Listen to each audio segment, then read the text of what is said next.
নমস্কাৰ এই মুহূৰ্তৰ সময় প্ৰত্যেকগৰাকী জনতালৈ দিবলৈ ওলাইছোঁ ডাঙৰ খবৰ।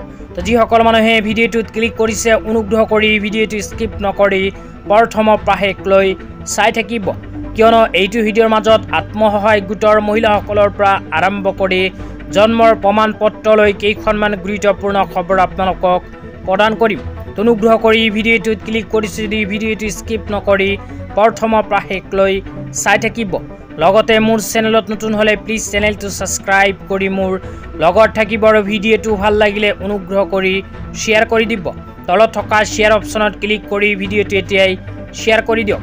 তো যিসকল মহিলাই আত্মসহায়ক গোটৰ লগত জড়িত হৈ আছে, লগতে মুখ্যমন্ত্ৰী মহিলা উদ্যমিতা অভিযান আঁচনি ফৰ্ম ফিল আপ কৰি জমা দিছিল, সেই সকল মহিলাৰ বাবে আহি গ'ল ভাল খবৰ, কিয়নো আপোনালোকে মোবাইল স্ক্ৰীনত চাব পাৰিছে টাইম 8ৰ ফালৰ পৰা এনেকুৱা এখন আপডেট প্ৰদান কৰিছে আত্মসহায়ক গোটৰ মহিলাসকলৰ বাবে।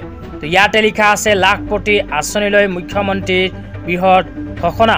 অসমৰ মাননীয় মুখ্যমন্ত্ৰী ডাঙৰীয়াই শেহতীয়াকৈ এখন বৃহৎ ঘোষণা কৰিছে। তো যিসকল আত্মসহায়ক গোটৰ মহিলাসকলে নলবাৰী সমষ্টিত বসবাস কৰে, সেইসকল আত্মসহায়ক গোটৰ মহিলাই অহা 22 আগষ্ট তাৰিখে লাভ কৰিব 10,000কৈ টকা।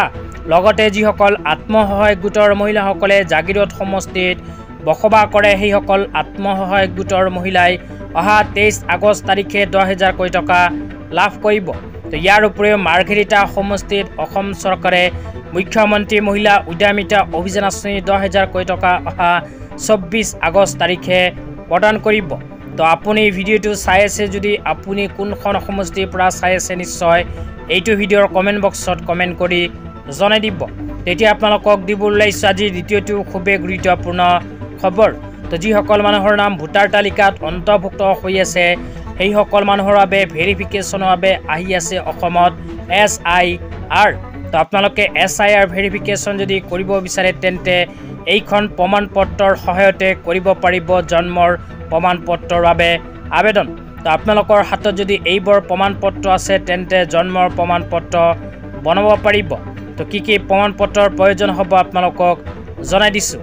প্ৰথমে কোৱা হৈছে আধাৰ কাৰ্ড, 2 নম্বৰত কোৱা হৈছে গাঁওবুঢ়াৰ প্ৰমাণ পত্ৰ, 3 নম্বৰত কোৱা হৈছে স্কুল চাৰ্টিফিকেট, এডমিট আৰু বৰ্ড চাৰ্টিফিকেট, তাৰপিছত 4 নম্বৰত কোৱা হৈছে এফিডেভিট, 5 নম্বৰত কোৱা হৈছে ফলি কপি 1966 আৰু 1997, তাৰপিছত 6 নম্বৰত কোৱা হৈছে চলিত বছৰৰ ভোটাৰ তালিকা, 7 নম্বৰত কোৱা হৈছে মাক দেউতাকৰ ভোটাৰ ID আৰু আধাৰ কাৰ্ড।